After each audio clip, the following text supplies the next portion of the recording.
বছর কিন্তু প্রচুর শপিং করা হয়, কিন্তু ঈদের শপিংটাই কিন্তু একটু অন্যরকম, আর অন্যরকম কিন্তু ফিল আসে ঈদের শপিং করতে গেলে। তো আজকে কিন্তু যাচ্ছি আমরা ঈদের শপিং করার জন্য। এর আগে কিন্তু আরেকবার আমাদের যাওয়া হয়েছে ব্লু ড্রিম আরকে ফ্যাশন থেকে শপিং করছিলাম, বাট আজকেও যাচ্ছি বান্ধবীর জন্য আরেকটা থ্রি পিস কেনার জন্য। দেন আমারও যদি ভালো লাগে আমিও কিনবো। অলরেডি কিন্তু আমার অনেকগুলো থ্রি পিস বানানো হয়ে গেছে, দেখি আজকে কি হয়। আর বান্ধবী কিন্তু জুতাও নেবে, তো আমরা কিন্তু লিবার্টি দোকানে চলেও গেছিলাম জুতা নেওয়ার জন্য, বাট এইখানে কিন্তু আমাদের কোনো জুতাই ভালো লাগলো না। কি আর করবো, আমার আর আমার বান্ধবীর চয়েস প্রায় সেমই, মানে ওরও যেটা ভালো লাগে আমারও সেটা ভালো লাগছে, আমার যেটা ভালো লাগে না ওর কিন্তু সেটা ভালো লাগে না। কি একটা অবস্থায় পড়ে গেছি বলেন দেখি। এতগুলা জুতা বের করছে, বাট আমাদের এখানে একটাও পছন্দ হয়নি, তাই জন্য আমরা চলে আসছিলাম ওইখান থেকে পলক ভাইয়ের দোকানে। এইখানেই হয়েছে যে দুইটা টি শার্ট নেওয়া হয়েছিল আমার হাজবেন্ডের জন্য। আমি কখনোই এইদিকে আসিনি যে ছেলেদের এত সুন্দর সুন্দর জিনিস পাওয়া যায়। আমি এই প্রথম পলক ভাইয়ের দোকানে আসছি, এর আগে আমার কখনোই আসা হয়নি। সবসময় ড্রেস আমি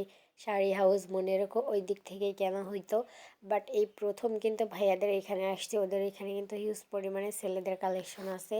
আপনারা কে কে পলক ভাইয়ের এখান থেকে শপিং করেন অবশ্যই কিন্তু একটা কমেন্ট করে জানিয়ে দেবেন। আমি কোন টি শার্টগুলো নিয়েছি অবশ্যই কমেন্ট করবেন।